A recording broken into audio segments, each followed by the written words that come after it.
I think that just as we're living in a nuclear age, we have grown so tremendously in scientific knowledge.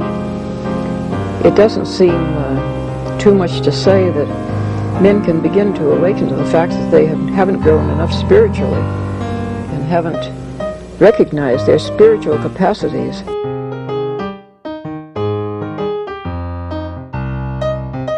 Once something like eating is death, then you've struck at the very heart of life.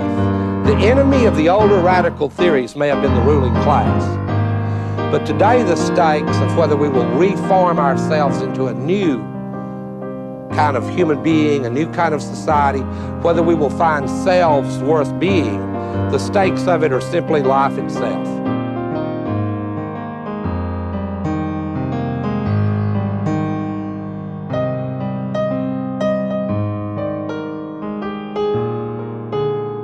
As modernity has created promises that it has no ability to keep. What this means is that we're a society of disembedded individuals, stuck in the impossible situation of being alone together. And what was understood as emancipation has proved to be a form of isolation. It is important to understand that what I am telling you is not simply a cultural history.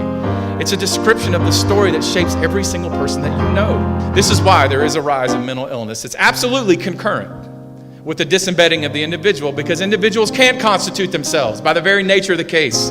Subjectivity cannot sustain its own weight. We need others to tell us. But we've been given an ethical mandate by the Enlightenment that tells us that that's immoral, that nobody should constrain us.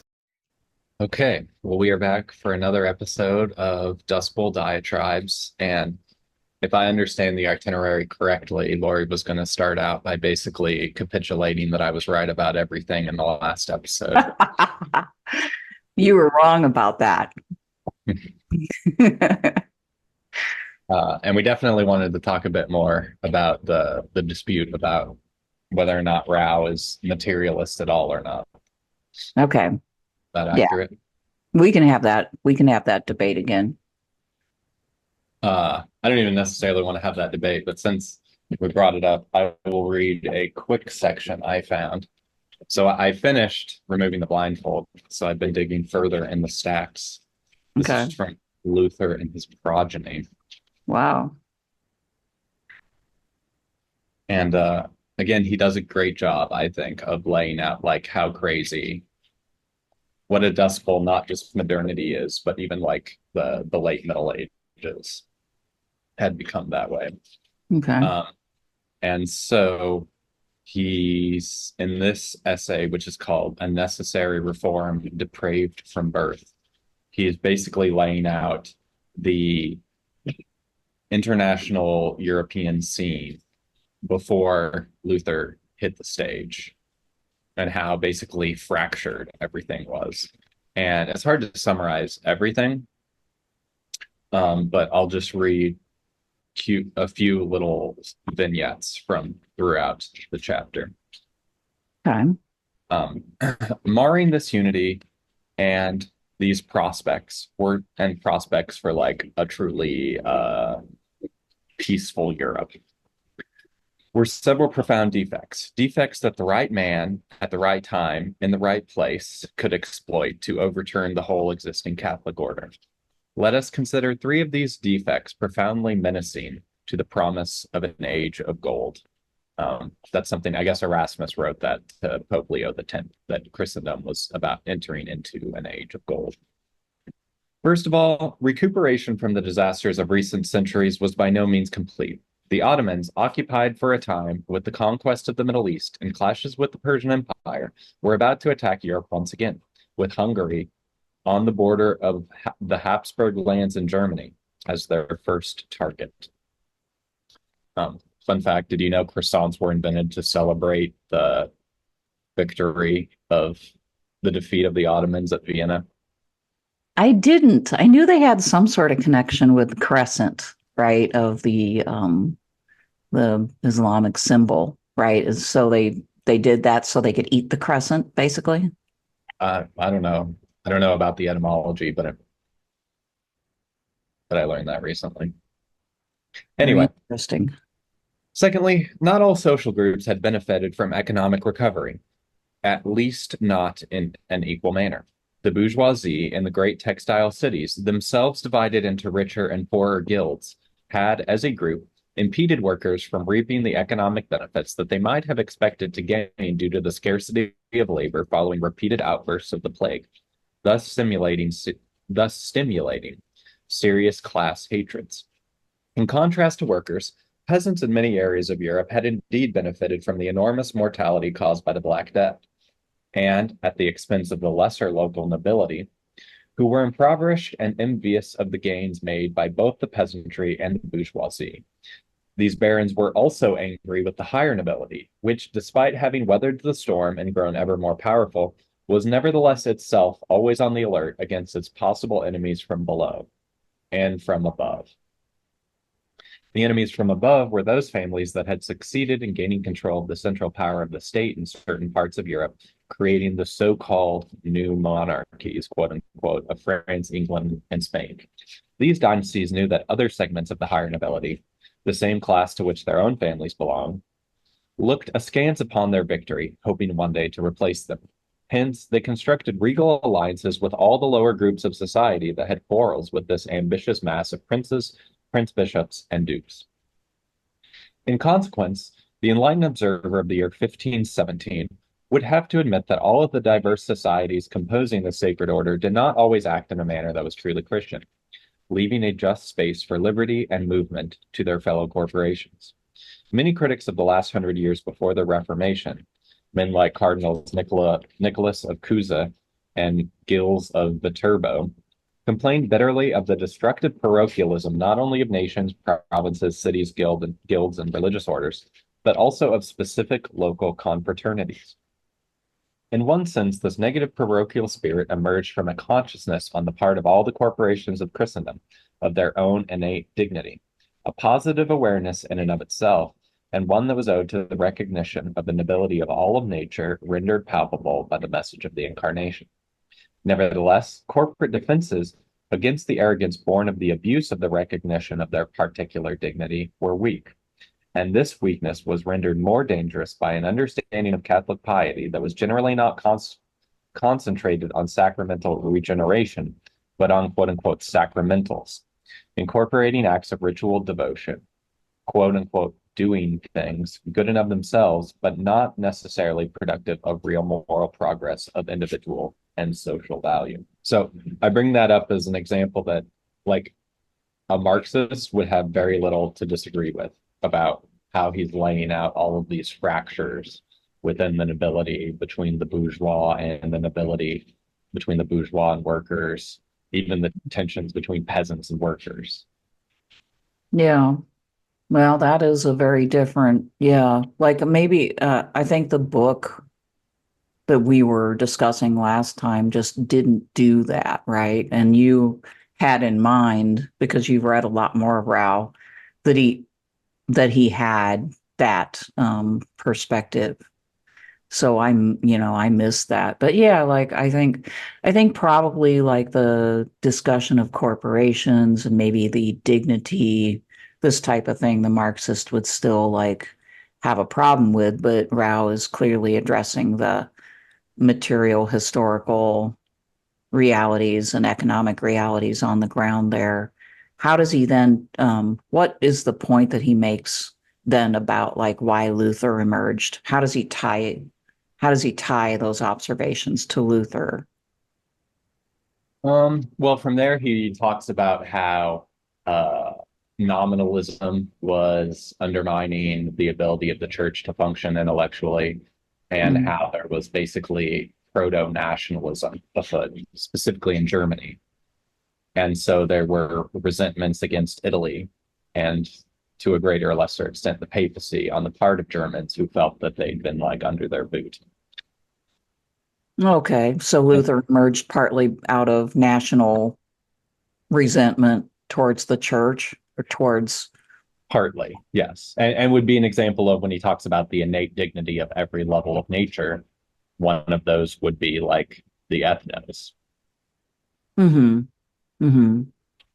Right. Not recognizing that, or felt like it.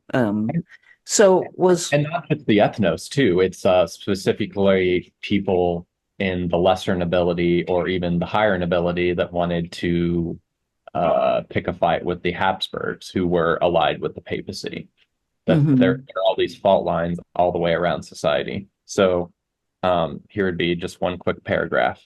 Even more important to the explanation of the swift collapse of possible religious opposition to Reformation ideas. The arguments of Luther and company simplified the complicated relations between princes, municipal councils, and Catholic corporations on the one hand, and on the other, a quote-unquote diabolical church, which, according to the Protestants, did not even have the right to exist. The victory of Luther meant that the quote-unquote illegal property of the old deceptive church was there for the taking, an offer accepted by all social authorities, including Catholic prince-bishops.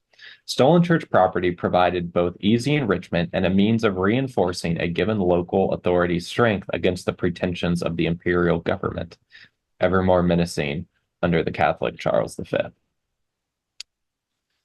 The consequence was that many local authorities chose to become supporters of the quote-unquote gospel position until the situation of Christendom in general was quote-unquote better clarified. The large majority of these choices endured, even if some of the parties involved, such as the knights and the peasants, failed in their goals due to their intrinsic weakness vis-a-vis cities and the higher nobility.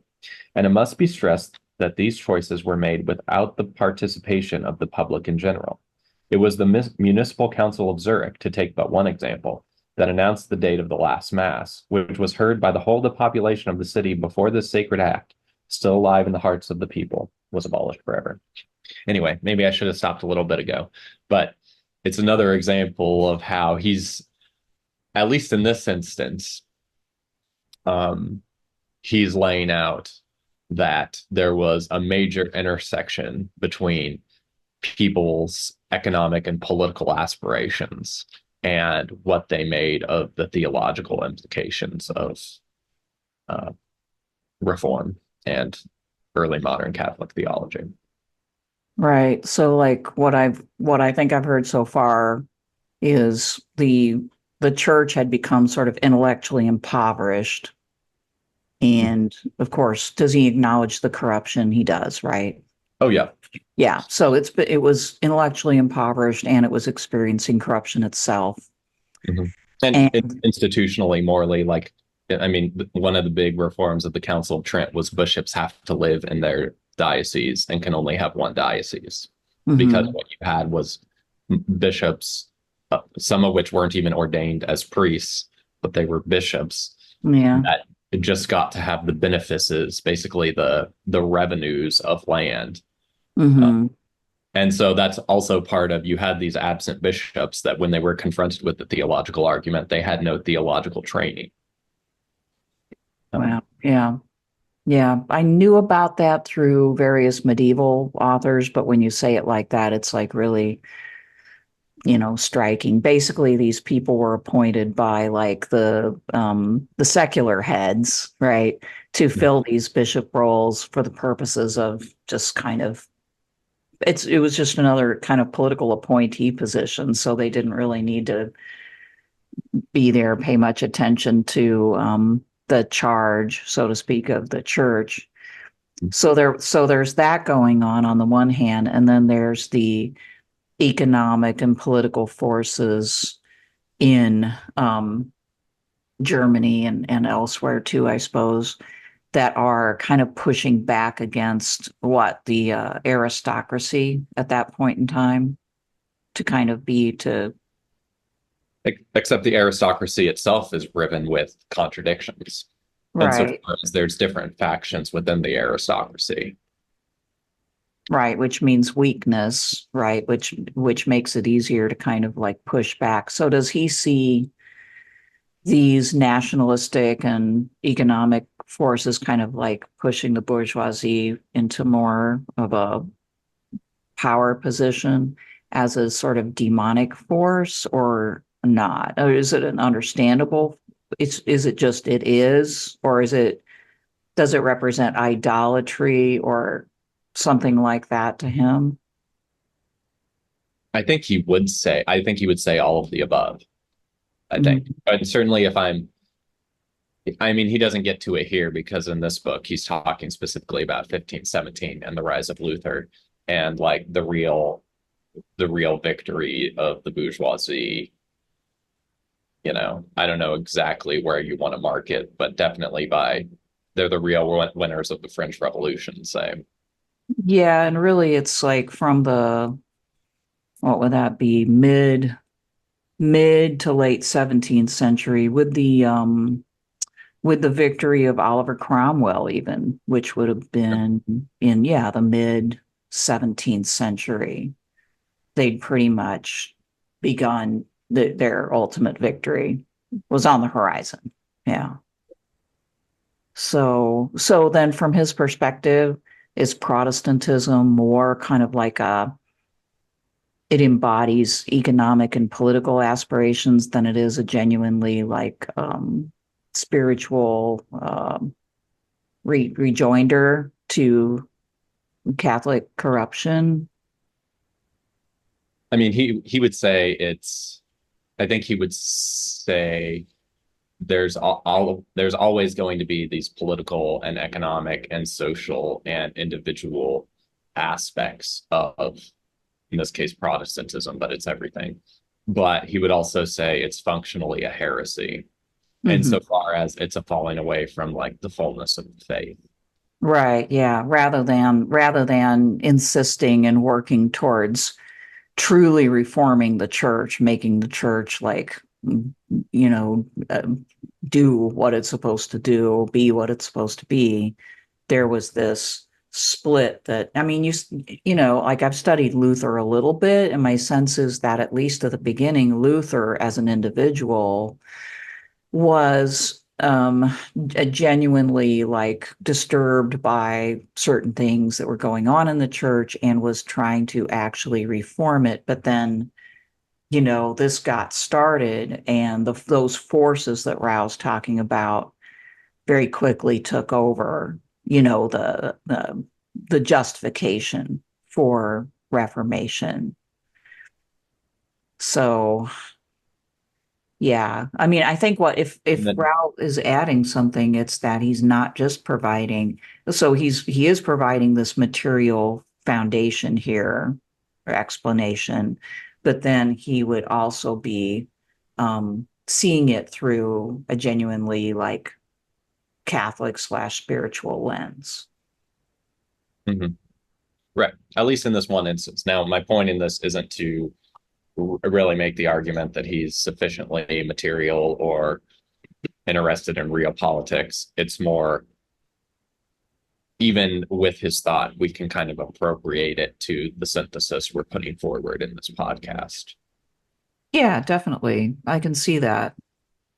Right. I couldn't see it with what we were discussing last time, but that actually, I can now see better why why he would be useful to you and to us.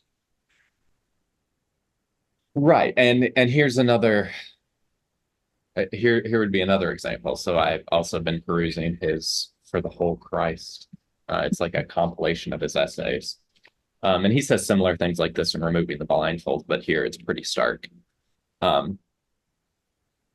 So this is in the context of in the lead up to World War One, and it becoming increasingly apparent that like European civilization was in a massive crisis.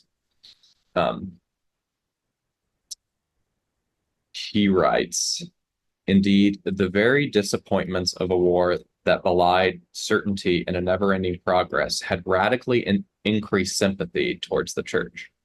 Moreover, Catholics could take heart from the instruction and inspiration offered to them by a century of Christian political and social writings, unprecedented in both their scope and their number, writings among which could be counted the works of Taparelli." And this is the relevant point. "Most importantly, Catholics were clear with regard to the source of European decay, liberalism, with its failure to understand that the existence and exercise of authority were essential to the dignity of the individual and the maintenance of a civilized society. The general culpability of liberalism as an attack upon authority was always central to the journal's outlook." Liberalism, constructed upon an erroneous faith in the individual's ability to achieve the good without the assistance of authority, represented the secularization of an atomistic tendency already present in embryo in the 16th century heresy arcs, by which he's, I'm sure, foremostly referring to Luther and Calvin.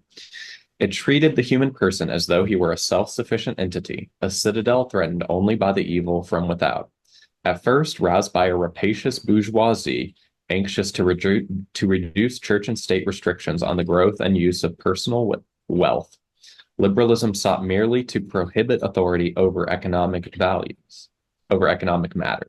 Soon, however, more advanced brethren objected not simply to the object of authority as exercise, but to the authority in itself, at least when wielded by men other than those freely admitted by the autonomous individual.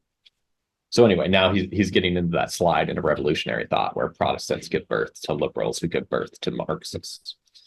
But to me, that's where going into this deeper historical view where it has relevance is it, at least to me, the obvious conclusion is it's a post-liberal argument. It's saying the issue isn't the progressives of today, let's say, or even the Enlightenment. It's that there is deeply rooted problems that partly grew out of European civilizations and the church's very real weaknesses.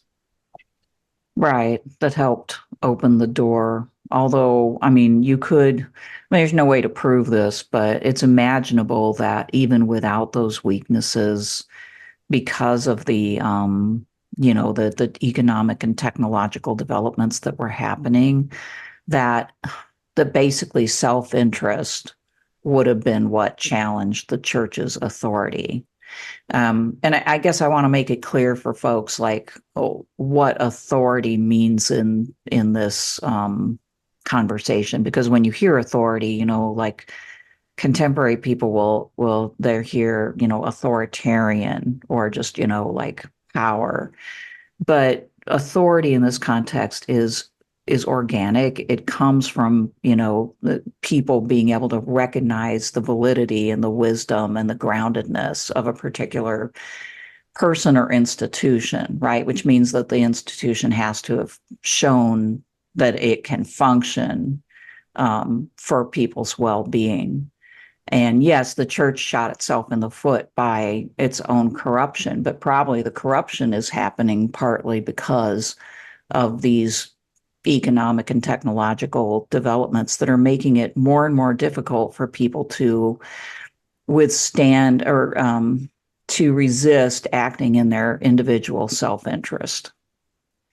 And Kavanaugh calls this rejection of authority idolatry. It's, we tend to not think of liberalism as that because it's so focused on the self and sort of it seems more like self-worship or something like that. But it's idolatry just because it moves the person's attention off of this idea of a higher power, because the more technologically developed people are, the more they can kind of imagine that they can handle stuff on their own, that they are in charge, literally. That's why it's idolatry.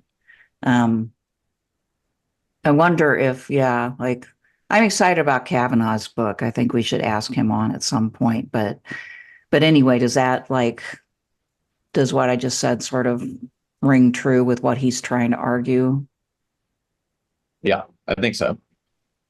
Okay. So he would, whether he uses the term or not, he would see this this change in orientation that the church and the Protestants both kind of share at this point in time as both a product of economic and technological changes that tempt people, right? Like that, I think that's the unique thing about what a thinker like him would be saying is they tempt people who could resist, right? So there's that moral element. Whereas a Marxist would say there's no resisting. It's, it's just the flow of history. These things are going to happen, and then we're going to move even further forward.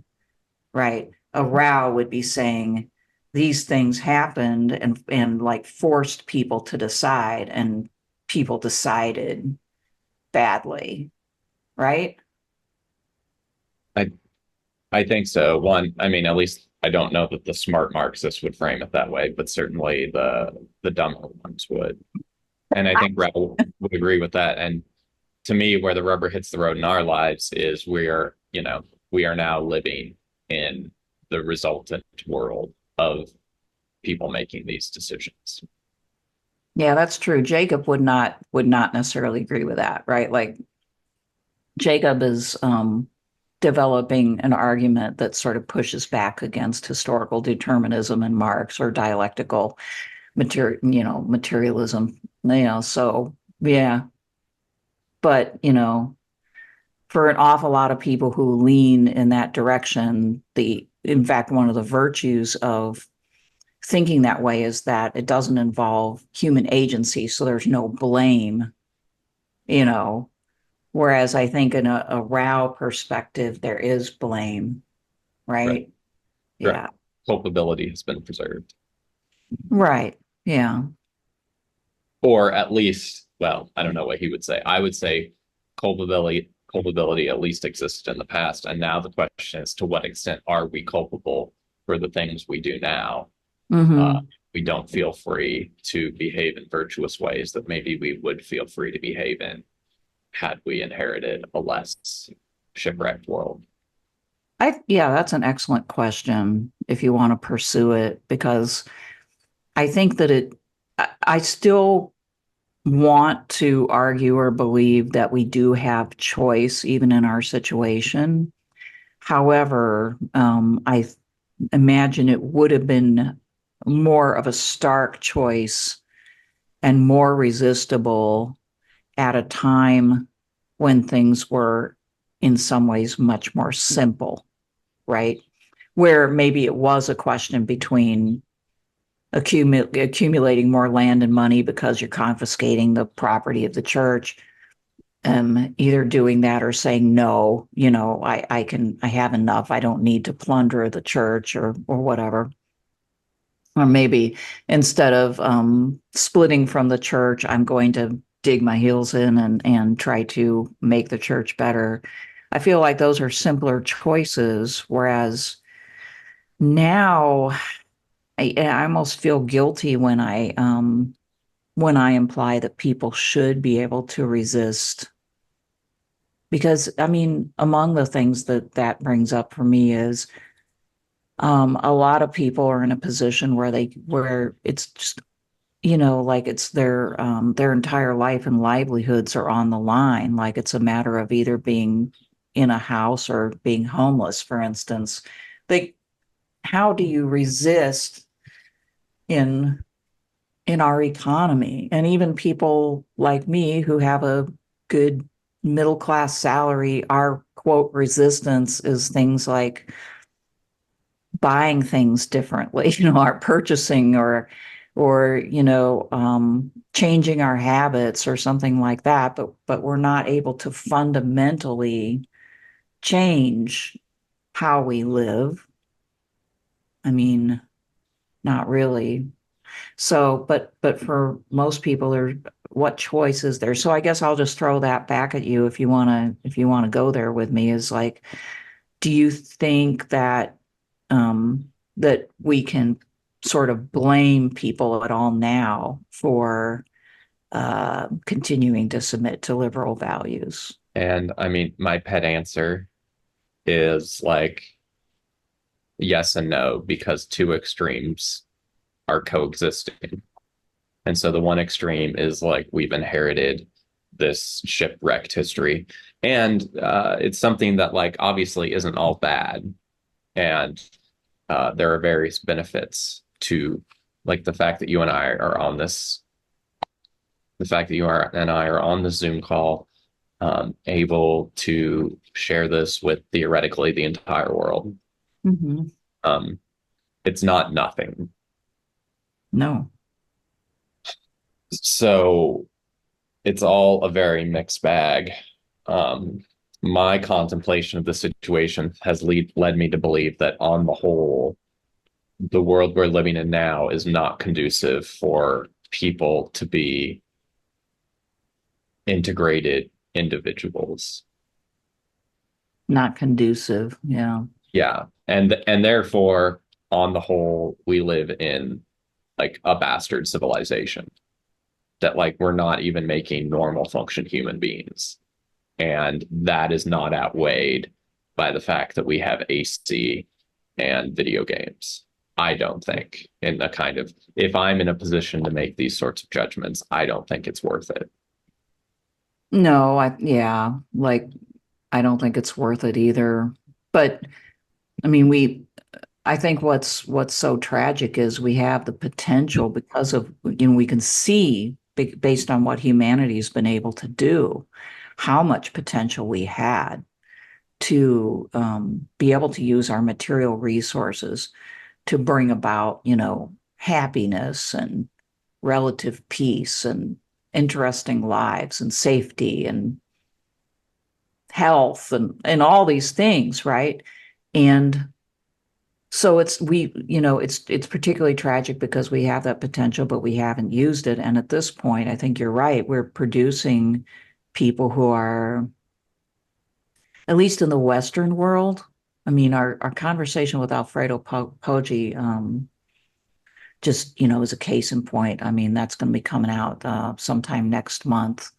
But, not everywhere in the world are people quite as deracinated and like lacking in personal, I don't know, wherewithal and agency as they are in a country like the United States, where, like, I don't know, people are living very narrow lives, not open to spiritual, not open to a lot of even secular information, really, I don't know how to say, degraded lives, amid all of this wealth, all these resources.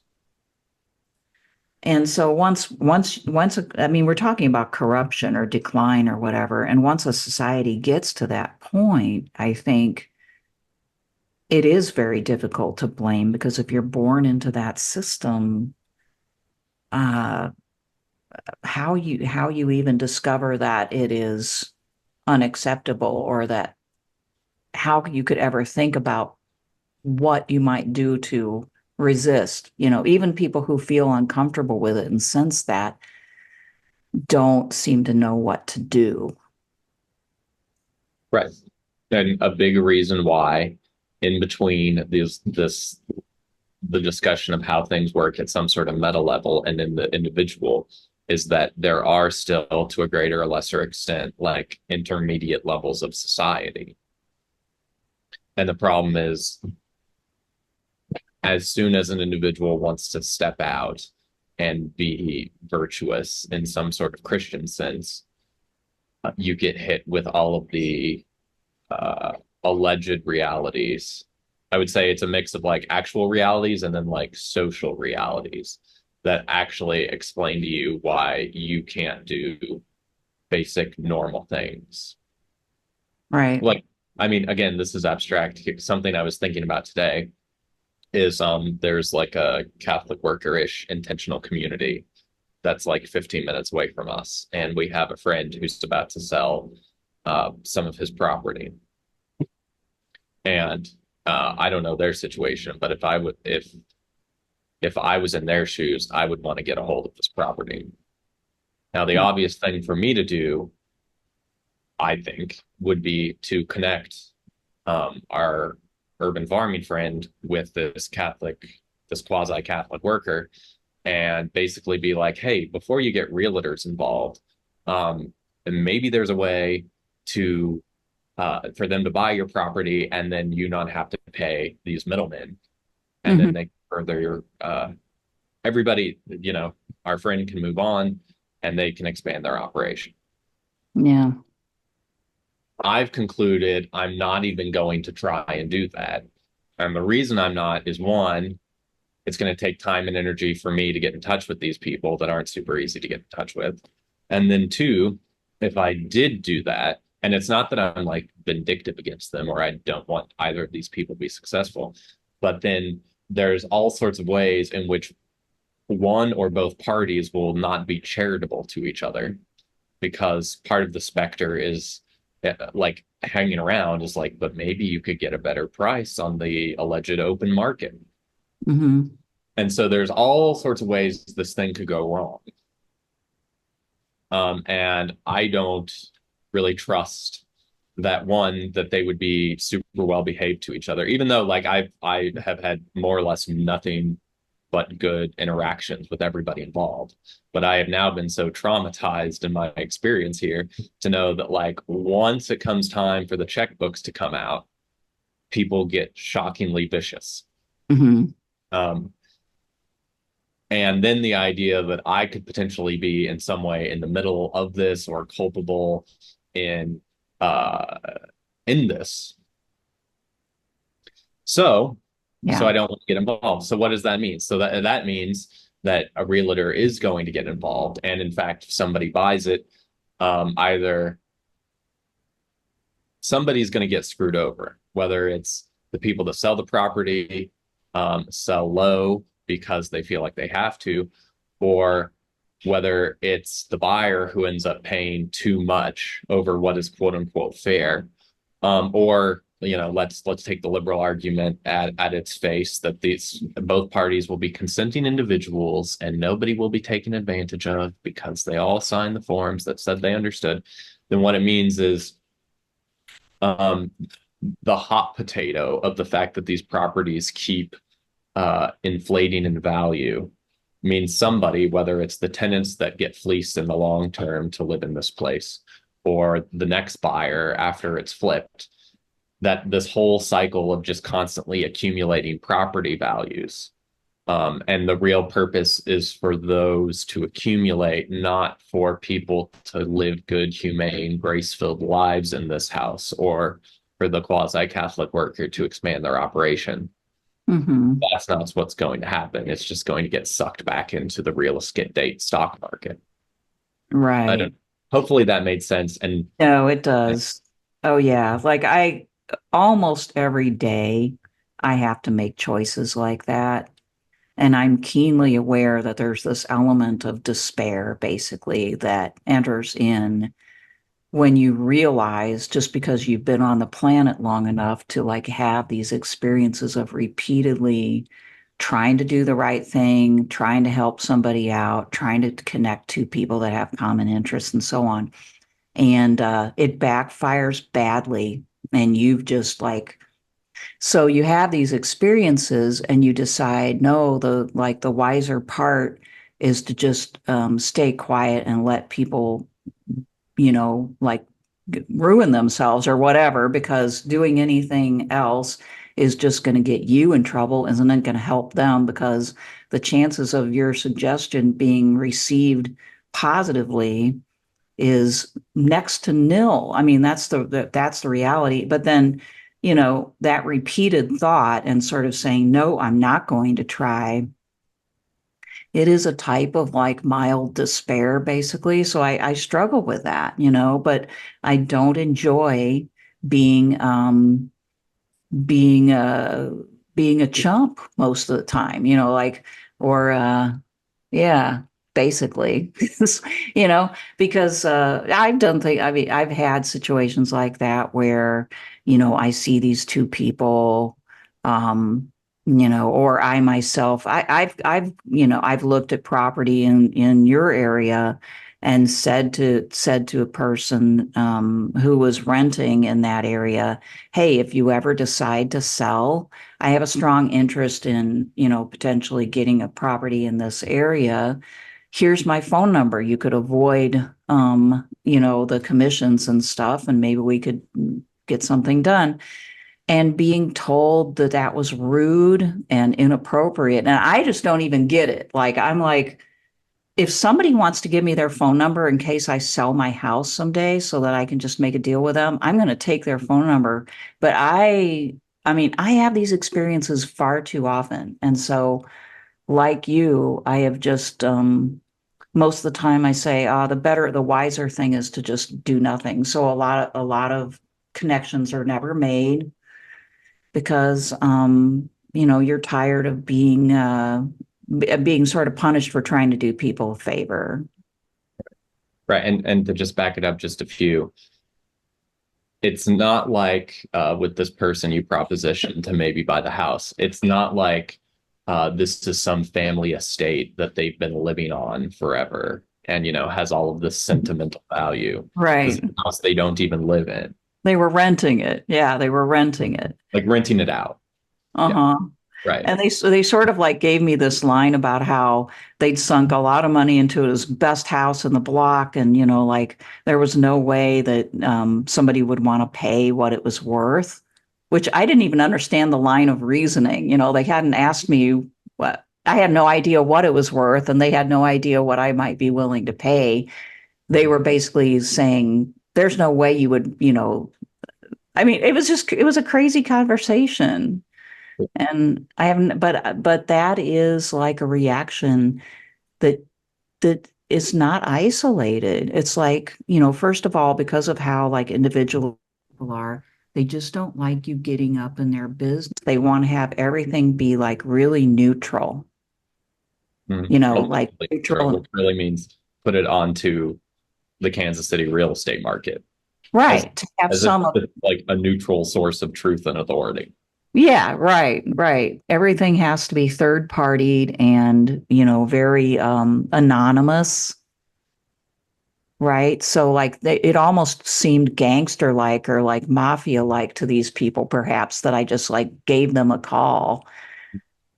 But it's also like the most capitalistic thing that you could do, which is that's an odd thought, like what could be more capitalistic than saying, hey, you've got a property I might want to buy. Like that was also it wasn't rented out. Like as far as we know, it was occupied for several years, which again is another example of how the system that we're living in is not conducive to people's welfare. Is like the nicest house on the block is being unoccupied because nobody allegedly will pay to buy it, and also no one would pay to rent there because also if you could afford that kind of money or that kind of monthly bill, why would you live in this neighborhood? Yeah, right. Yeah, I think they mentioned something like the rent would be the rent they were looking for, because I asked them about that too. It was a little over $1,000 a month. Or yeah, it was similar to what you would pay here in Manhattan, Kansas for a ranch home. Probably more like $1,400 or $1,500 a month. But yeah, like in that neck of the woods, that's really reaching. And so they let that house sit vacant for, I think it was like 2 years, which is what made me finally call them. I'm like, well, like most people paying property taxes and losing rent money might actually think of selling the house. But again, like the reaction was, you're insulting me and I think you're weird, and you're scaring me almost. So like I got off the phone fast. Even I got their number from the sign that they put, the rental signs. It's out there for everybody to see.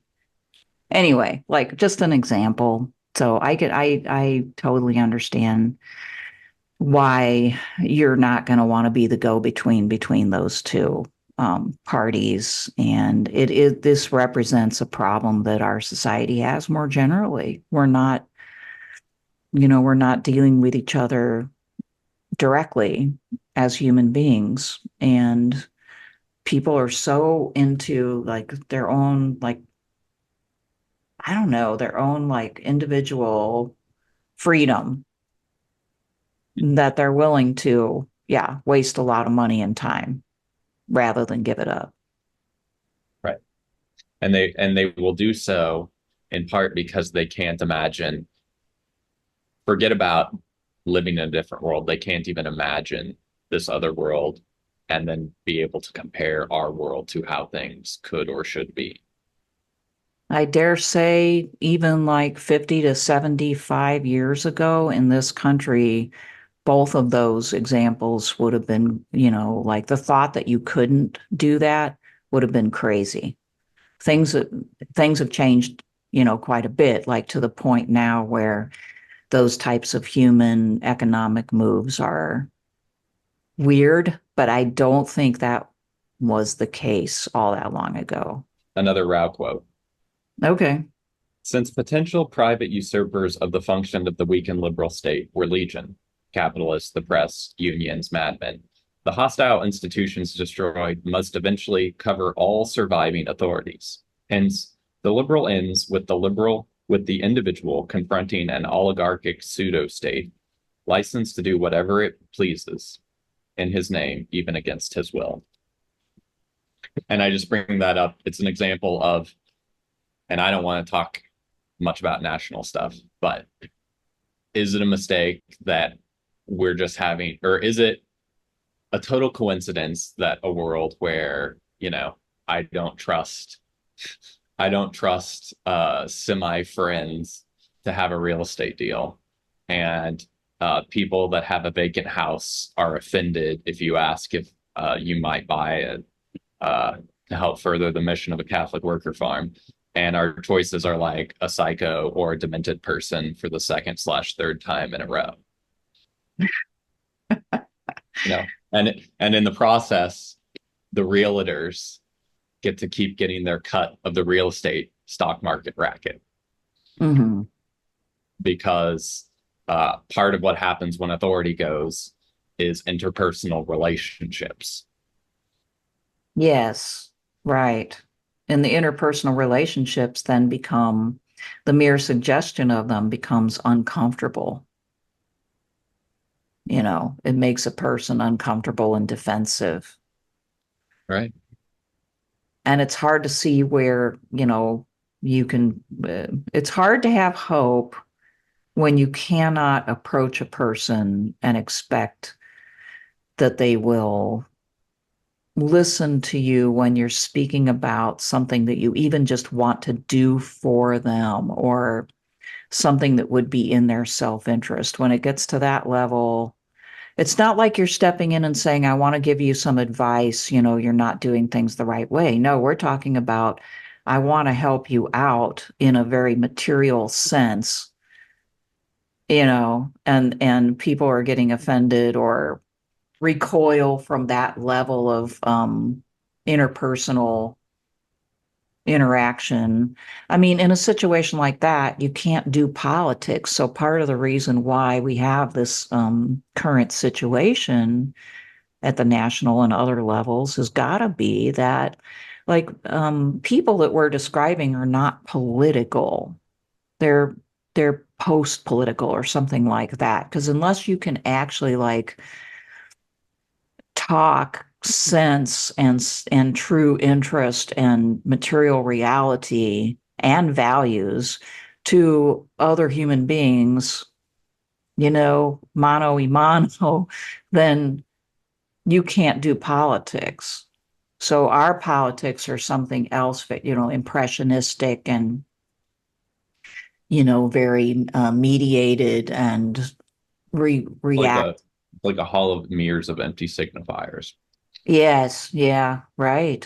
The opposite of, just actually discussing or even having an argument with your neighbor. Nobody wants to have a real argument. They want to shout at each other through social media or through, people who are arguing on their behalf on these networks, but, I mean, I've had this experience with people, who come at me, with their argument, and I argue back and I eyeball them, and, they usually don't know what to do. They're like, what?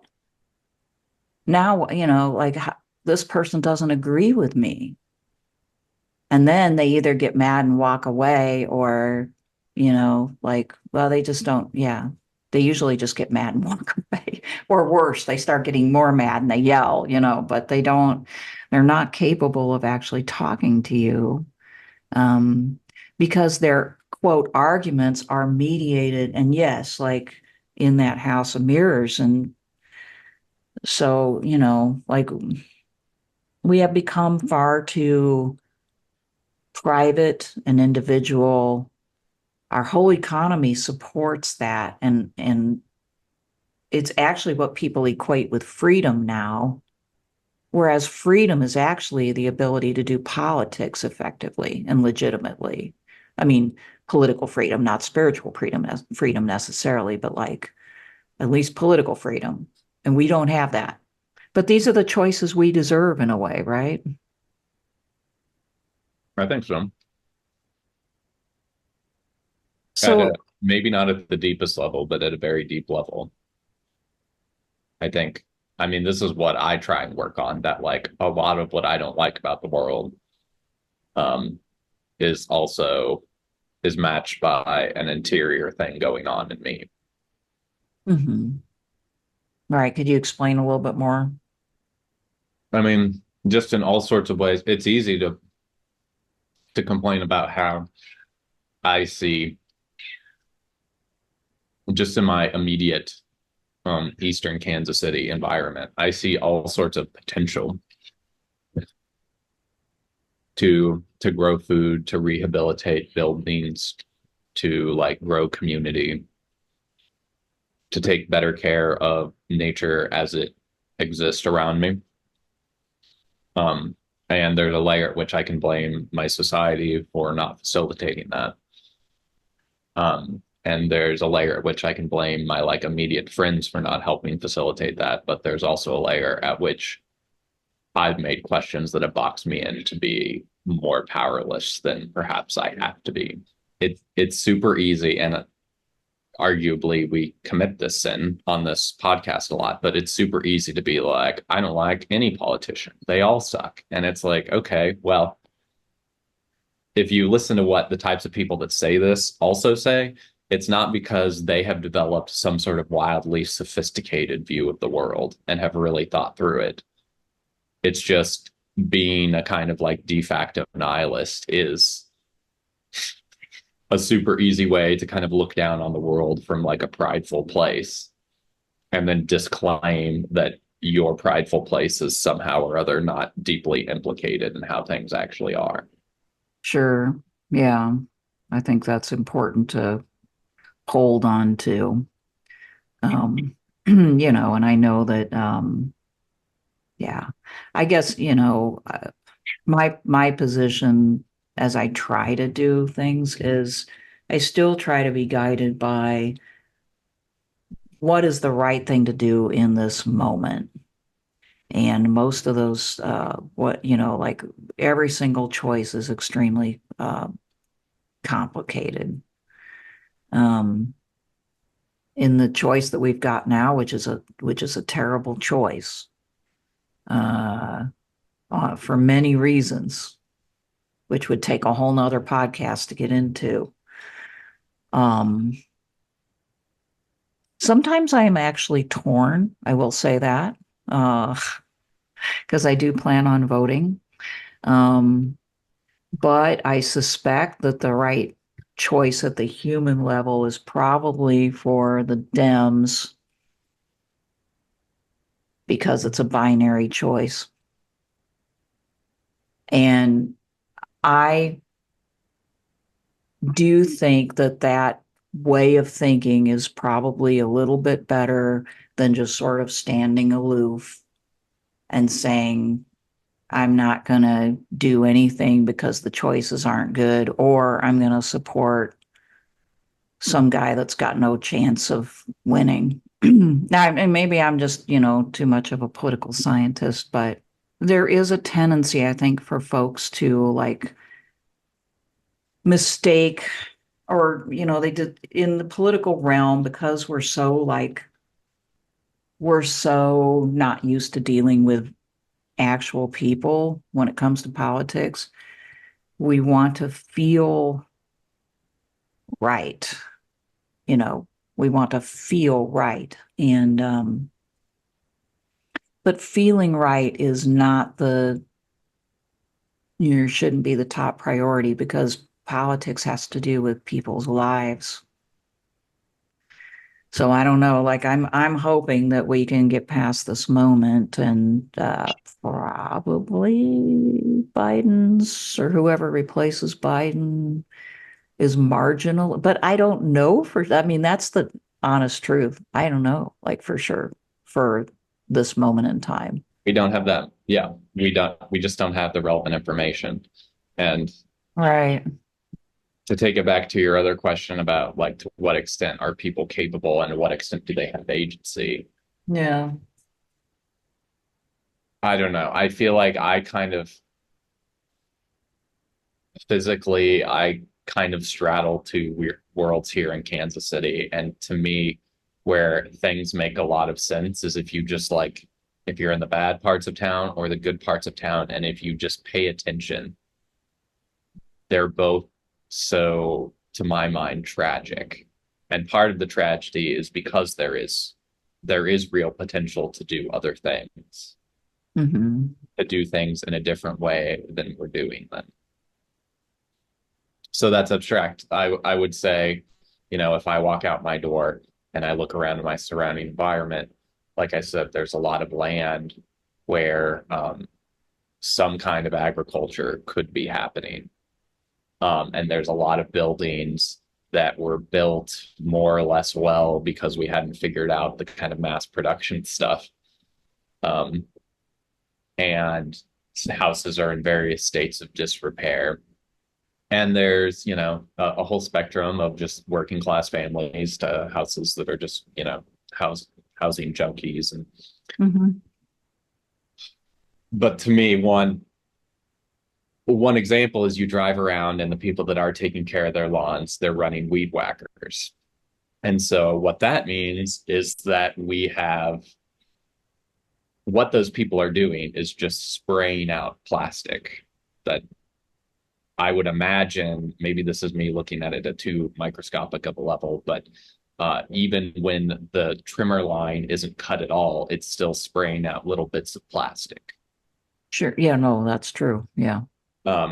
Which to me is, I suspect, in a few hundred years, it's going to be viewed as crazy that these creatures were manufacturing plastic out of fossil fuels. I know. So they could hit weeds. Now, Yeah. now there's a rational kernel to it, which is that, like, if you're going to maintain your property, you have to deal with weeds in some way, and this is an economically, you know, the Marxian term would be the socially necessary labor time to maintain your lawn has been reduced, as long as we have the lithium ion to put in our batteries, to power the trimmer heads, to spin the plastic around to deal with the weeds. And I'll grant that the weeds have to be dealt with. They have to be dealt with for a number of reasons. And in a sane world, I would argue we would have portable fencing, albeit probably made with plastic in its own way. And there would be herds, small herds of goats and sheep that are being moved around a neighborhood to, instead of just spray plastic so that the plants can just die and most of the carbon and can go just up into the air, that the sheep and the goats would be eating it, putting it in the poop, and then sending it like back into the soil. Yeah. Yeah. But people tell me it's utopian to want this because basically the socially necessary labor time to run the sheep and the goats would be too high. And what if a goat gets out and then runs in front of a car and causes a wreck? Or what if somebody had a traumatic experience with a goat and then they see the goat like in the past and then they like sue somebody? Triggers them. Yeah, they get triggered. Yeah. And I realize to some extent examples like that sound spurious, but it's also the types of insane idiocy I've encountered to explain why even simple ideas that, to me, we're not talking about like founding a communist international that's going to organize a global economy. We're just asking, why can't sheep and goats move throughout a neighborhood in like the wealthiest country in the nation to, in a more ecologically sustainable way, take care of our lawns? Right. And you're told that's too much. It's the same. There's so much trash all over the place. And it's like, I've picked up so much trash. And the point isn't about me, but it's insane. Again, looking back from a hypothetical enlightened future, that we manufacture plastic so people can have Cheetos and Mountain Dew in them. Like, we're not talking about single-use medical grade stuff. It's like we're literally manufacturing poison and putting it in single-use plastics, that then the people that consume it can't even be bothered, rightly or wrongly, to dispose of it in the giant litter box that we call landfills. And then, then where these two things collide is then the trash is out. And then when the people are mowing their lawns that they mostly don't give a shit about and are just a burden, then they're running lawnmowers over them and splitting them up into all these tiny pieces. Yeah. So then, yeah. to me, between the landscaping and the garbage, you have two concrete examples of how is it super Pollyannish to want to live in a world without as much trash and without as much people spewing out plastics, just so we can be freed from the need to have some ruminants in the neighborhood. And this is the real nub of the issue. We would have to socially organize those ruminants. Well, I mean, yes, that's one way of dealing with it. And people they don't like animals. I mean, some people don't want to have any animals around. There are other things that people don't do, just to kind of like make the point in a different way. There's grass that you can grow that barely grows, for instance, so you don't have to hardly ever cut it. There's like xeriscaping. There's like turning your lawn into just, perennial plantings. There's all sorts of things you can. For the life of me, I don't know why people want to work so hard. Now, I've got like basically in the back about 2/3 to 3/4 of my lawn at this point is in zoysia, which is a type of grass that hardly ever grows. I mean, you have to cut it maybe like 3 or 4 times in a whole summer.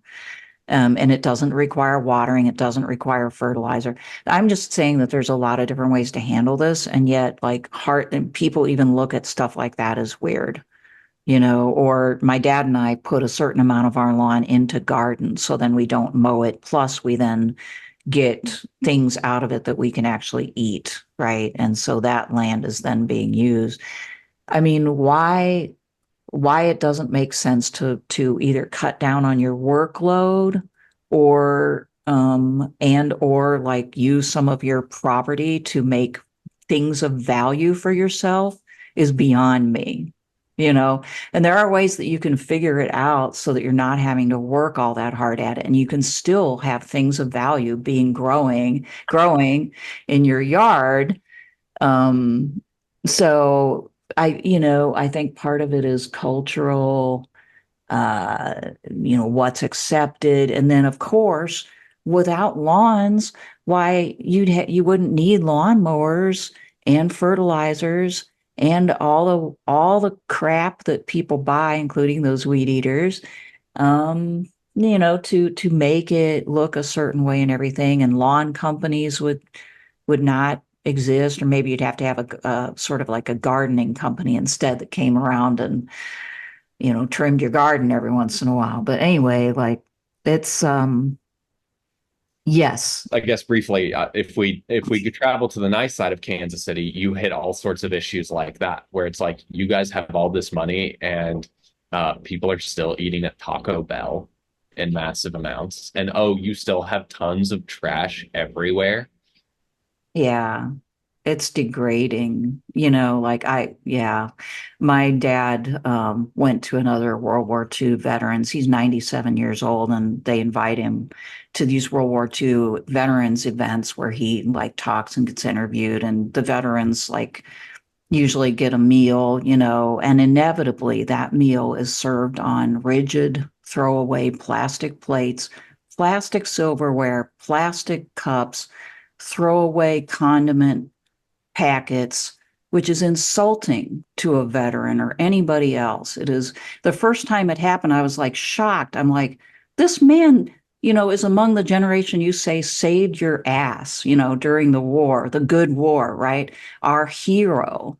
And you're giving him this substandard meal on this plastic plate, like it's not even dignified. So yeah, like when you really think about it, here in the plaza in Kansas City or whatever, nicer part of town, a wash and trash, people eating basically human dog food, uh, and not realizing that they are, I don't know how else to put it. It's a cheap way to live, you know? It's a cheap and dirty way to live.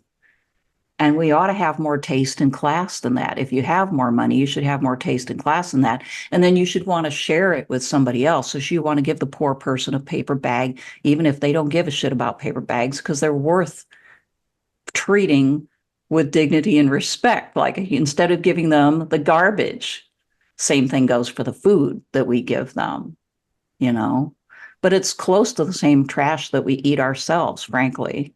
Right. Well, and where it's also complicated is, okay, that Walmart can give you paper bags, but so 99% of the plastic in the Walmart is unchanged. You're still buying your Butterfingers and your Doritos and whatever. Mm-hmm. It's all in plastic. It's all encased in bottled plastic. waters. Again, in a world where we have insulated thermoses and water bottles, it just blows me away when you're at a place and somebody just hefts out a container of plastic water bottles. I know. But it goes to, well, we can't be responsible. This, when I said we're not even making functional human beings anymore, what we're implicitly saying is people cannot be responsible enough to remember a water bottle. Right.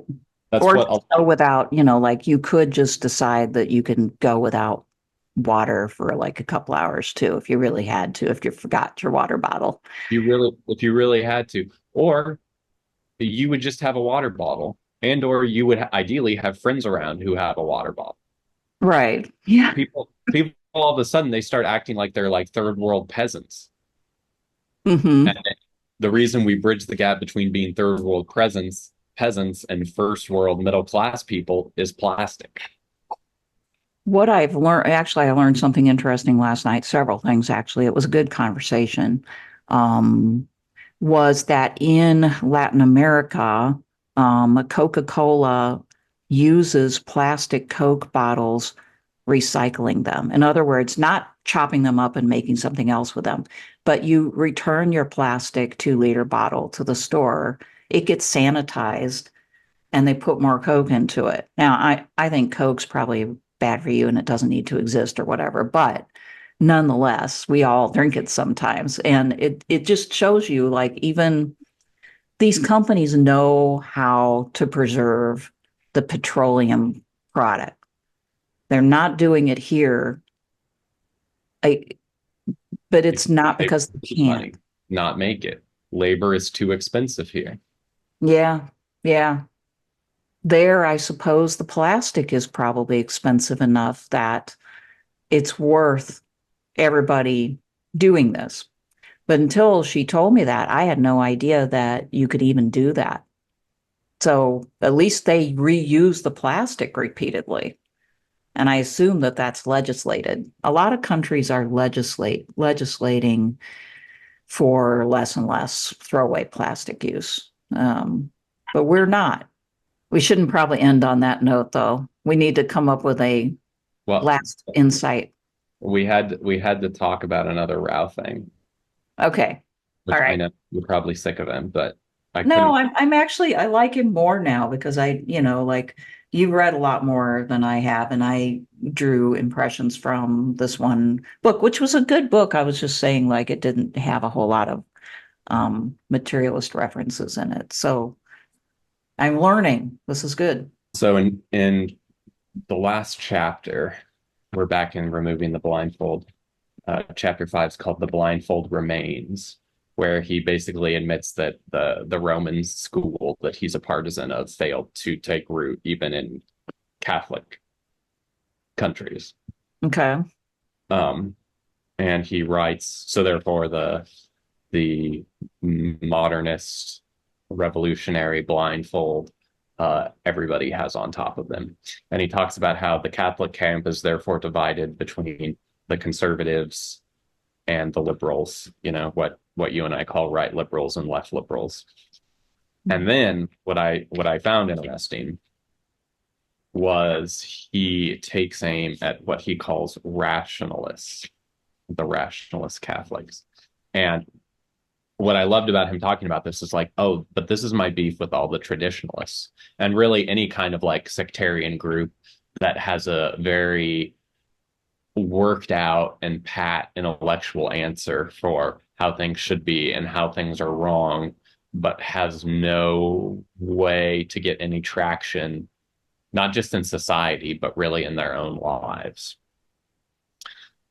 So in the section on rationalist Catholics, he says, there was lacking in many counter-revolutionary Catholics, and sometimes in the pages of the Civiltà and the Universe themselves, a real commitment, and so he's critiquing even the school he's a part of, a real commitment to this picture of the whole man outlined by Tapparelli, to the recognition of both the primary importance of good and bad teaching in human life and the reality of the influence of non-rational, irrational, and sinful behavior.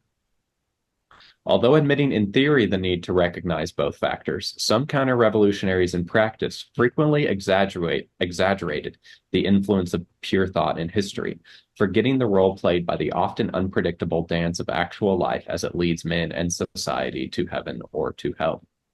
A Catholic adopting this kind of rationalism tends to become closed in on himself, to become closeted with his own thoughts and those of the circles, large or small, in which he moves.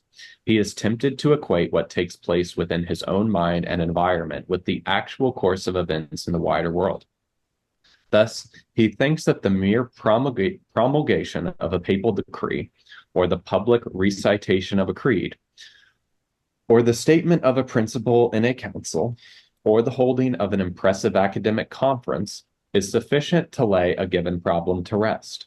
Moreover, the constant introspection that all rationalism engenders, especially in an age obsessively dedicated to atomistic concerns, ensures his endless playing with the innumerable permutations of his own thoughts, all the while that their correspondence with outside reality gradually disappears. Eventually, he is not thinking about what is happening in the world, but about what he is thinking is happening there. It is no longer the true fight against the revolution that counts for him, but the fight among his fellow counter-revolutionaries over definitions of the nature of that battle and commentaries on how that internal struggle is proceeding. Such introspective narrow rationalism inclines its devotees to construct rigid ideological systems that, although internally cohesive, make no allowance for the intrusion of unforeseen difficulties from the world at large. This rigidity is illustrated in the four cases that follow: the questions of papal infallibility, the philosophy of history, the forming of Catholic political parties, and the role of conspiracy in the destruction of Catholic order. Wow. Yeah, that's good. Yeah, it really rings a bell. He's very right about in his description of rationalism. It leads to a sort of sterile idealism. And then if you try to bring that, usually people are satisfied, like he says, with, we hosted a conference, we wrote a book, we had a discussion or whatever. But then when you try to bring that sort of sterile idealism into real life, it's so disconnected from the actual facts on the ground and real people and what motivates them and what they're likely to do with it, that it usually is a disaster. Like the classic example in political science is the League of Nations, right? Which was concocted by Woodrow Wilson. He was a political scientist who, kind of, I don't know, people didn't take him all that seriously at first, but yeah, this idea of the League of Nations kind of did take off, and but as soon as it was instituted, it was violated. It was never possible. And of course, World War II was the result of the inadequacy, at one level, the inadequacy of what was done after World War I. The League of Nations just wasn't even remotely up to the task of presenting a united front and, maintaining world peace. And of course, he ignored all of the on-the-ground problems having to do with the war reparations that crippled Germany and, made things even worse for people there. So yeah, that his description totally rings a bell with me as a political scientist. And that person, like Woodrow Wilson, can totally congratulate themselves on being enlightened, and all of the reasons make sense. On paper, it's a good argument, but having very little awareness even of the personalities that they're dealing with, the temperaments, the physical realities, right? And without that, it's going to blow up. So yeah, like that, I hadn't gotten that far in this book. Is that towards the end, or? Yeah, it's the last chapter, or like Okay. before the conclusion. You want a little bit more? Yeah. I'll read towards the end of this section where he talks about specifically the discussion of conspiracy theories and how this relates to being a rationalist, Okay. because I think it can indirectly be brought to bear on, both mainstream political parties, I would argue, are buttressed up by conspiracy theories because they can't deal with the fact that their own policies are logically inconsistent and can't deal with reality. So it's not just these rationalist Catholics, it's people that have these concepts in their head that can't gain any traction in reality, and therefore need further thoughts in their head to buffer reality from them. He writes, this is on page 171, it remains to be considered how the rationalist's unbalanced emphasis on thought is manifested in the way he addresses the role of conspiracy in history. We have noted that the clear, rational, and predictable character of the revolution causes the Catholic counter-revolutionary to identify a demonic element present within it. He may, indeed, be quite correct to do so. The relentless logical development of modern naturalism and atomism and the awful consequences that have emerged from their victory certainly invite speculation on malevolent supernatural influence. However, the rationalist Catholic is often tempted to attribute the logical development of the revolution to consistently logical planning on the part of the revolutionaries themselves. Hence, he sees in the operation of revolutionaries and revolutionary movements as such the single-mindedness, will, and intelligence of demons. A succession of human conspirators working secretly and everywhere can thus be said to have organized and carried out the whole of the revolution in all of its various stages with absolute precision. Logical ideas are tied to logical, conscious implementation. Who exactly are the conspirators? Varied answers have been given. Some Catholic counter-revolutionaries have opted for the Jews. Some have claimed that Freemasons, organized more rigorously since 1717, have painstakingly and consistently overseen everything from the Enlightenment to the First and Second World Wars. Others have chosen the most dangerous group at any given moment in history, such as the communists in the 20th century. Once the rationalist Catholic has uncovered the conspiracy, he can explain everything. Even the flaws historians see in the Middle Ages and the goods they discover in modern times can be dismissed by him as subtle lies perpetrated by conspirators and their fellow travelers. Obsession with the great conspiracy, like inaccuracies in historical philosophy as a whole, has had results that have been positively harmful to the defense of Christendom. It is absolutely true that conspiracies have been mounted against the Christian world order and have indeed involved the groups mentioned above, though most of these have been open rather than secret in their work. There will continue to be such conspiracies in the future. They have indeed injured the Catholic cause, and they are by no means the only forces, impeding or destroying efforts to defend the Christian order. Men are complex creatures capable of rational behavior, but generally confused and irrational in their actions. They can never be identified absolutely as agents of the good or agents of evil. St. Augustine makes this fact clear in The City of God, wherein he speaks of the inevitable mixture of good and evil, or divine and demonic influences present in all human endeavors until the end of time. An all-encompassing conspiratorial view of history largely ignores this complexity of human behavior.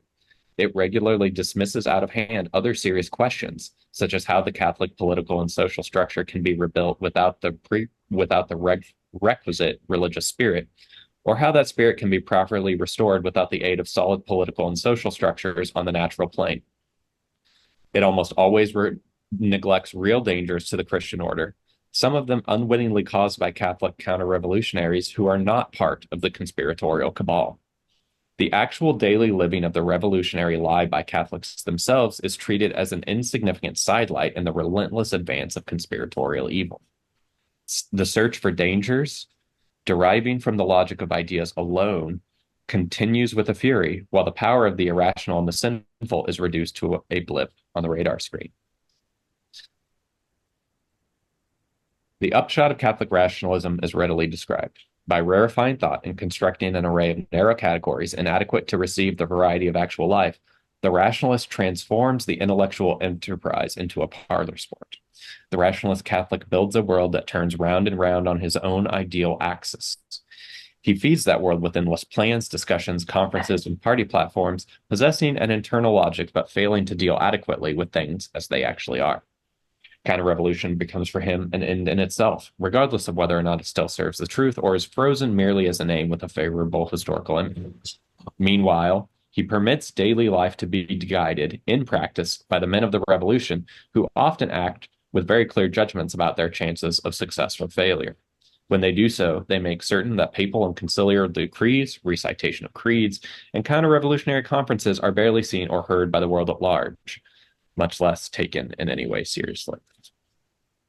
To me, where I read this, I'm like, I've listened to lots of interviews with him from the trads. Nobody's ever brought up this sort of thing because the rationalists that he's critiquing. They're like that. Yeah. So they probably haven't even like noticed that he said that. Because it does, I mean, that's what people do. They don't notice what they don't. You have to read page 171. You know. Well, that's true too. Yeah. But even if they did, I would bet it would go right past them because I mean, I see this all the time as an educator. Like people they read it mechanically, but they're not going to absorb it if it doesn't comport with their pre-existing worldview. But yeah. And then where he ties the knot up in this book is to say, once the Catholics had been fractured along these conservative and liberal and rationalist lines, then he basically writes about how then once they collide with a moderate Enlightenment, American, Anglo-Saxon, pluralistic liberalism, they have nothing to say because the liberal or the conservatives basically disagree with the most extreme form, but accept it. And that's why they're right liberals. The left liberals think it's great. And then the rationalists have a critique of it, but they're not interested in applying that critique. So, and their critique can be incorporated into the peripheries of society as an example of how free speech is tolerated. Right. Does his treatment then pretty much explain why we have so much conspiracy theory thinking now, do you think? I mean, does it really? I mean, it sounds like it does to me, you know, because people, when they concoct conspiracy theories, I want to assume that people are rational and that they make, plans and make concerted efforts and that everything ultimately makes sense. It's just that the people who aren't them are making evil plans, but it's all like very neat and tidy. Right. Yeah. They don't want to believe that it's messy, right? Right. I guess I would argue there's two things. My kind of defense of people that believe in conspiracy theories, the twofold argument is one, it's better to believe that the runaway train we're trapped on has a driver than that it doesn't. And even if there's a bad driver, at least there's a driver. Wait, but if you just believe it, but there is no driver, how does that help you? Well, they wouldn't. What I'm saying is part of conspiracy theories is to construct an explanation of how there is a driver. And the reason things are not going the way you want them to is because it's a bad driver. But it's better that there's a bad driver than no driver. But that just serves a psychological function of making you feel better. Right. Is that good in and of itself? Yeah, But people would be better off if they like actually realized that there was no driver. well, it depends. Are people going to rise to the occasion and seize the potential? Or is the point to still be a passive subject on the train? To cope. And the beauty of the conspiracy theories is it says there is a driver, and hey, if I just talk to my neighbor and I convince him of the truth that there's a bad driver, then eventually we're gonna storm the cabin and drive us to a better place.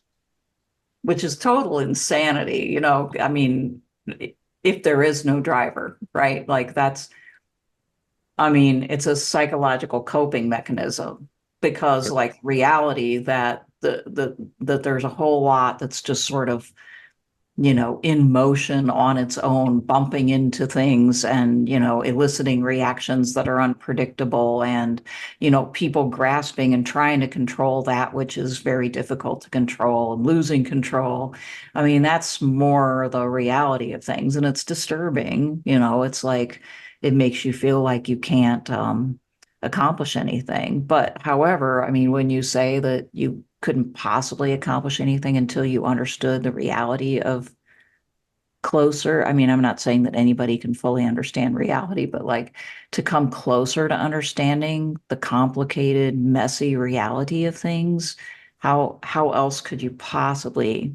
And not if at the end of the day it's more than the flesh can bear, and what would you do about it anyway? Well, see, that's where I think that, genuine religion and our conversation with Alfredo will maybe like shed light on this too. Genuine religion is an honest way of coping that actually provides access to an alternative reality that makes sense and allows you to deal with the chaos, which is a kind of evil in this world, rather than like lying to yourself saying there is no God. I believe in this conspiracy theory, like, because I think those two things are related. I think when people buy into conspiracy theory really hard, whether they know it or not, they are saying there is no God because they are saying, people have it all under control. It's a form of idolatry. People have it under control. They know what they're doing. Right now, the evil God's in charge, but the right, like we should prevail here. I think there's more nuance in the world of conspiracy theories than that. I think there are aspects of it, but I think where it's such a maze is I think part of what people are doing really is it's like a right-wing silo of apologetics. And I'm just putting this forward as a whole nother thing it's doing is it's a world where people who have checked out of mainstream conservatism can then argue with each other about, well, actually, what if there's a straight line between Luther and the World Economic Forum's Great Reset, and you should become a traditional Catholic or Orthodox or some sort of Nietzschean nihilist?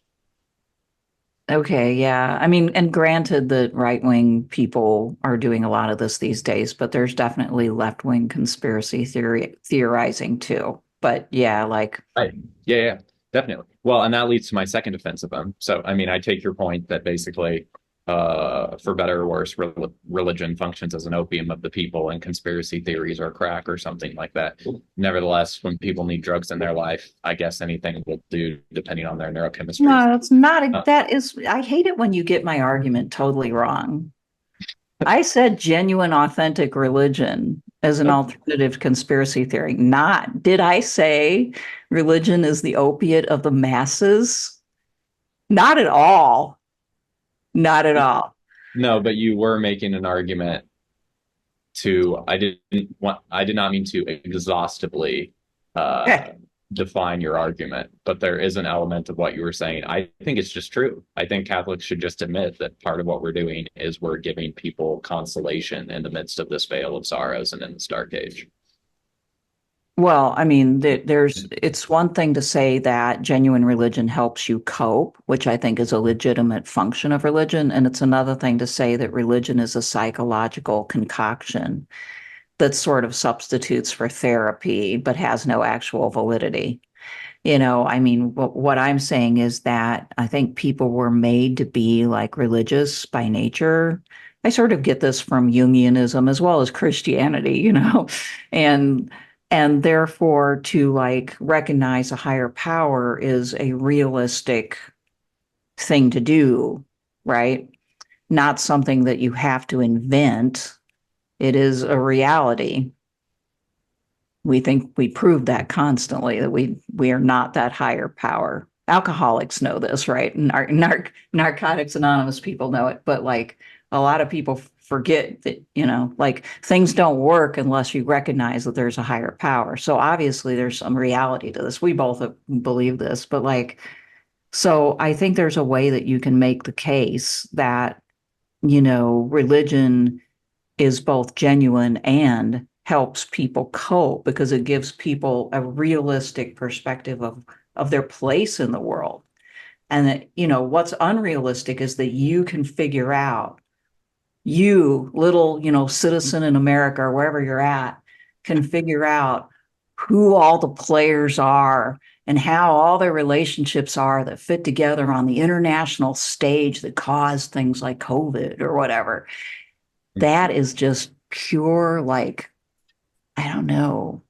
It's the opposite of believing in a higher power. It's pure like self-aggrandizement to say, you know, that you can figure, not you personally, but like you, the conspiracy theorist, can like dot all the I's and cross all the T's and explain all of reality. How egotistical does that sound when you think of it that way?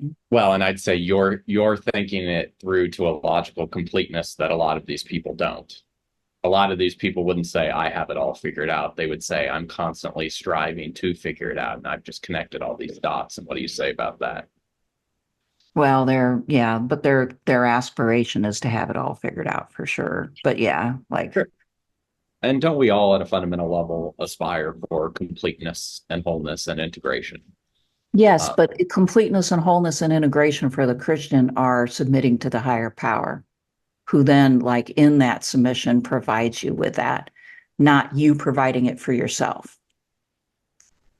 So it's, yes, like it completion on the one hand comes from like on the conspiracy theorist end or the theorist, even like the secular theorists, I would say, not just the conspiracy theorist. It's like knowledge, you know, complete knowledge, understanding the entire system, somehow fantasizing that you can control it then. And on the other side, it's union with something greater than yourself that partly at least gives you meaning rather than you giving it meaning. Seems to me like the second one, like I'm thinking of Vogelin right now and his concept of the in-betweenness of man. He basically said the only way that we can maintain our sanity and not become like inflated, you know, and yeah, like overbearing is to see ourselves not as animals and not as gods, but in between, which means that we can never understand everything. And if we can embrace that and embrace the mystery that we have to, then we can like submit to a higher power. And that's actually reasonable. And we're not as likely to then like obsess and spend our whole lives like wondering how to like square everything in a theory. So it's not even, I'm not even talking conspiracy. I'm talking about a general outlook on life that's like Enlightenment rationalism, like Rao was referencing. The rationalist is not just the conspiracy theorist, it's the theorist, the modern theorist, or the modern scientist, you know, or the modern mentality generally. Yeah, I think in general, I don't disagree with anything you just said. How well that applies to lots of people engaged in such endeavors would be my question. Because But it's too judgy. I think it's just, I think your categories are fine as far as they go with categories. I think it's just harder to apply those to people because they're an incoherent mix. Well, sure. Would it be like more charitable to say the spirit of theorizing in the modern world is to Inherently positivistic. I was going to say to usurp God's role. I don't know. I would have to think more about it. I probably 2/3 agree with that, but I think things are always messy and complicated and an admixture of various things. So I'm loath to put too absolute of a gap between faithful submission and rationalization. Yeah, I think faithful submission can go along with reason, but not rationalism. So, like, for instance, Thomas Aquinas, even though, maybe like his role in the history of theology and political thought is not 100% positive, but a lot of positive.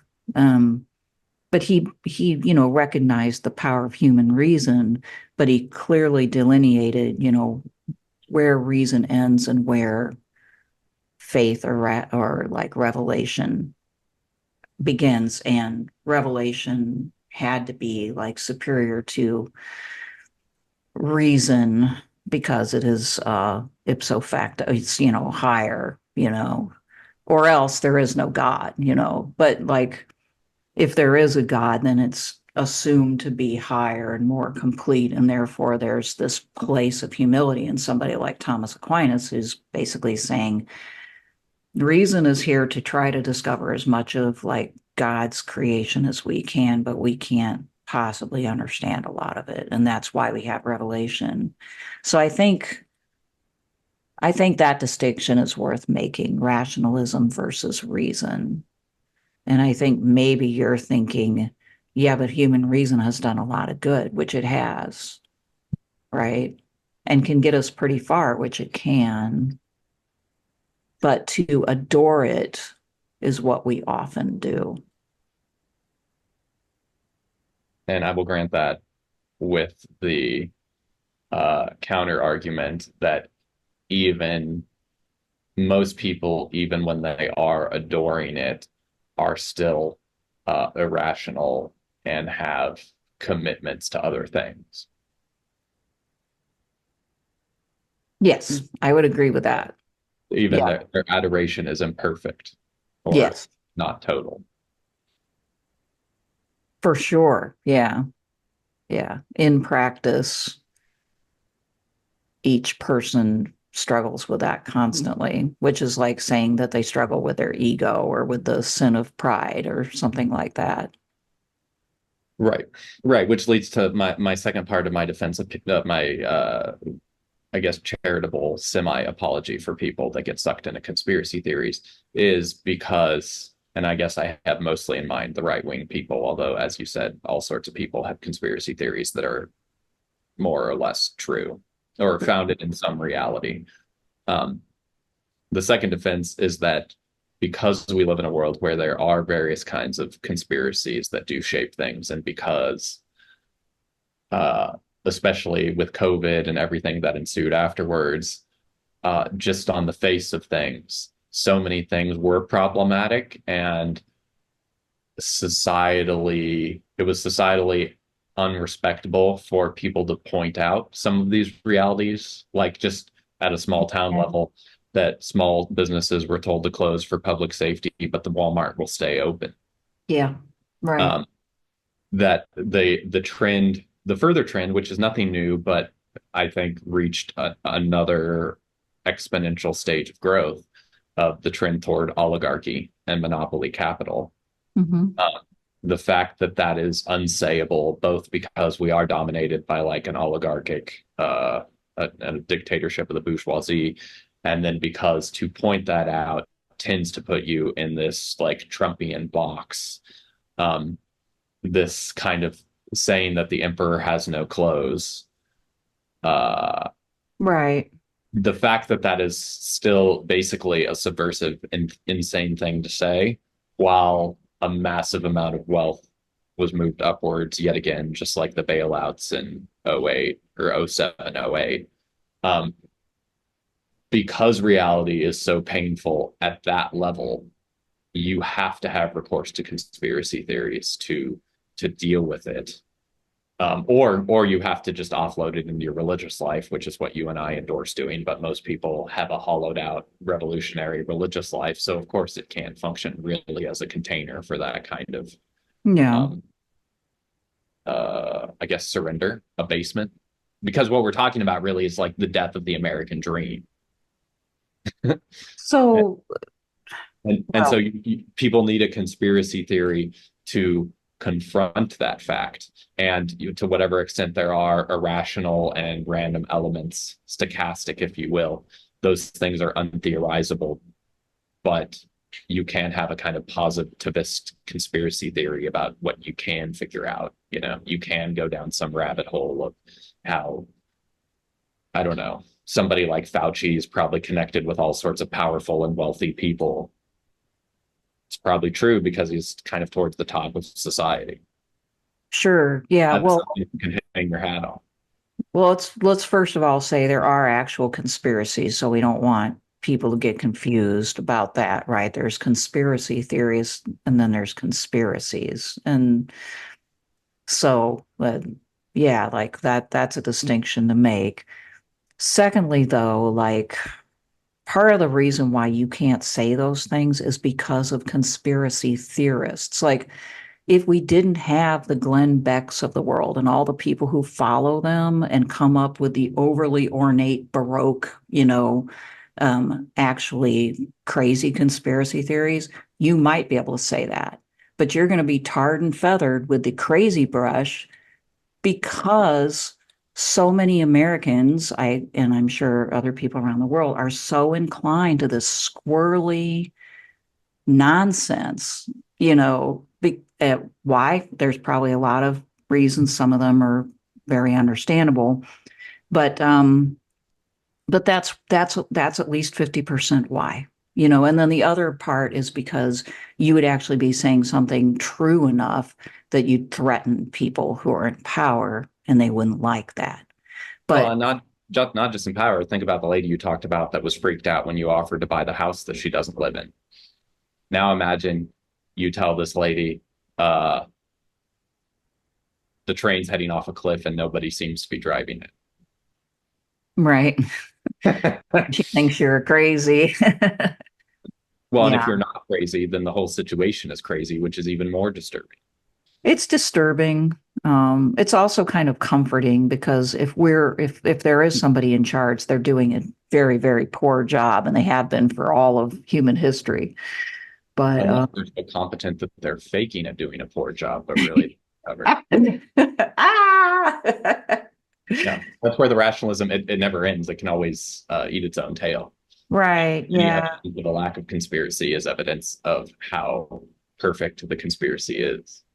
This stuff just makes me mad because while we're like while people are concocting these very and spending hours and hours and hours of their time trying to figure out the minutia of whatever the conspiracy web is, The they're strings not are ringing. the more common sense kind of gut level reactions that could benefit us go absent. For instance, Clarence Thomas, okay, like the man is just yucky. Like he has taken millions of dollars worth of just grease money, and it's A good, faithful Catholic man. and you know what? Even just like put aside morality and ethics and just deal with taste. It just looks bad. It's gross. It in just at a gut level, our Supreme Court is just corrupt.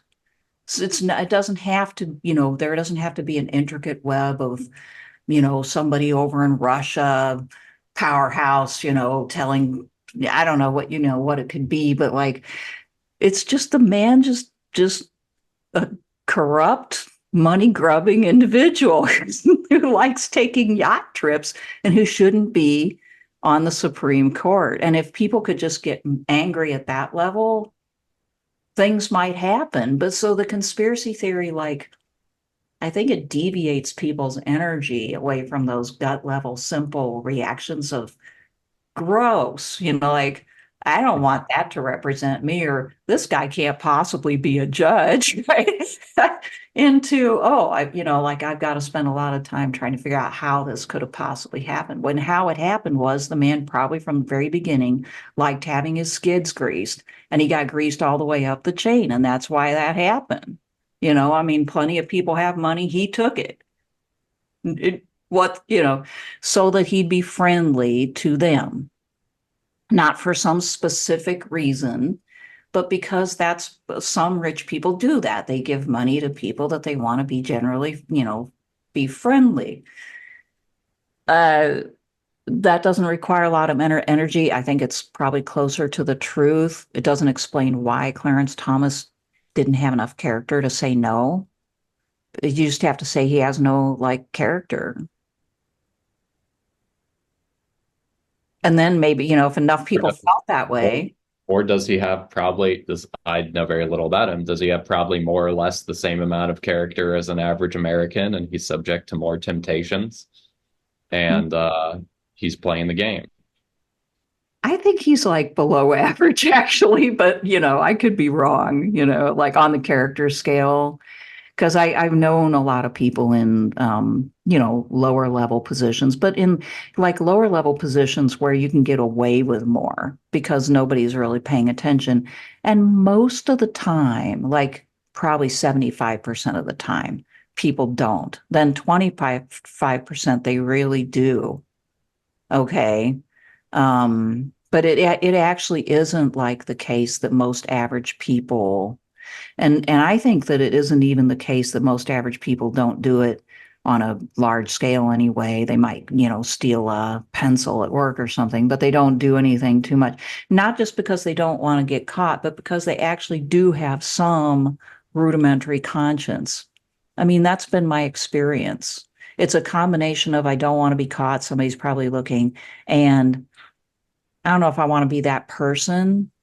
So I actually don't think that his level of complete selling out to luxury or whatever constitutes what the average person's character is. But I don't know. You're being charitable, but And I would just say I'd be interested to know how an average American on a reality TV show that gets offered all the accoutrements of a Supreme Court position. oh man, if you say actually reality TV show, I mean, yeah. Well, my point is, if you have the ambition to get there, and if you do the types of things that get you there. Yeah, I still think most of them have not.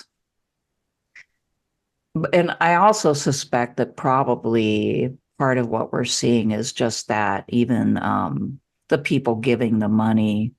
I mean, you see, in the past, people who had lots of money and used it for influence tried to do that in a fairly, at least publicly classy way. Whereas now they're just kind of down and dirty. I mean, I was looking at this one website. I forget what it was, but it's funded by, a very rich man who is trying to get Americans to boycott things like Anheuser-Busch because they had a trans person advertise for them.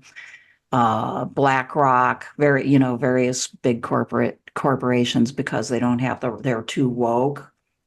And the way that this organization is presenting itself on the website is very, very, it's like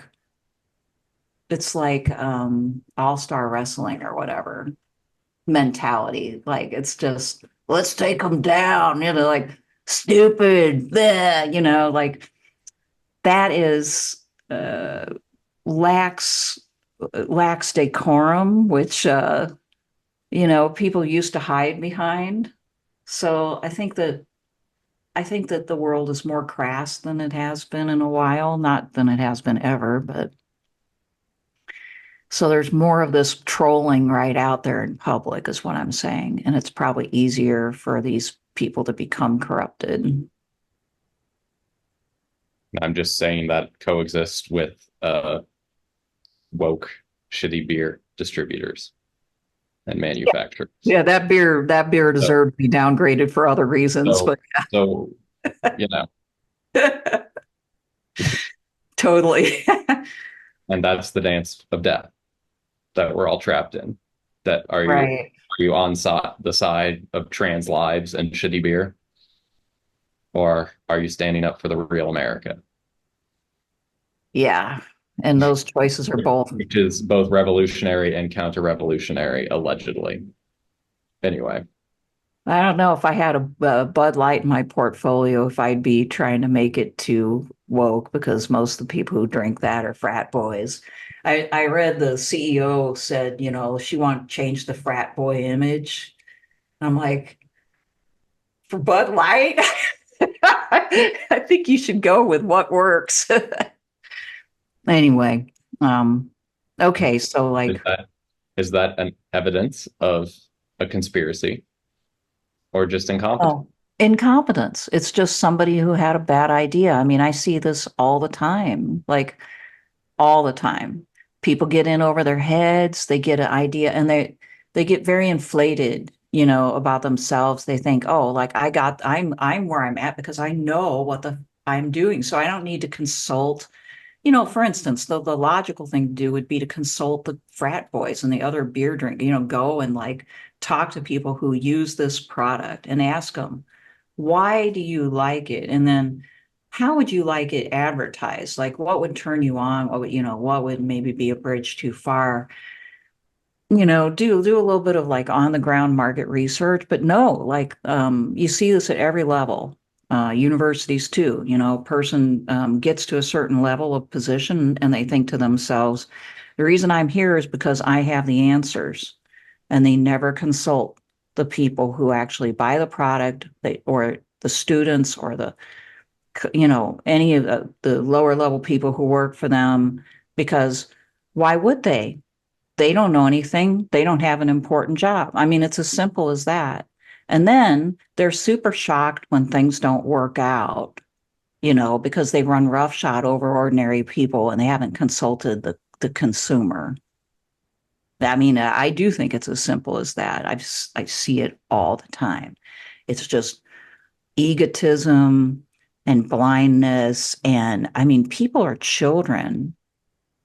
Well, on that note, I got to go. Okay. Yeah. Well, this was a good one. And I think we've described further the idea of the Danse Macabre. So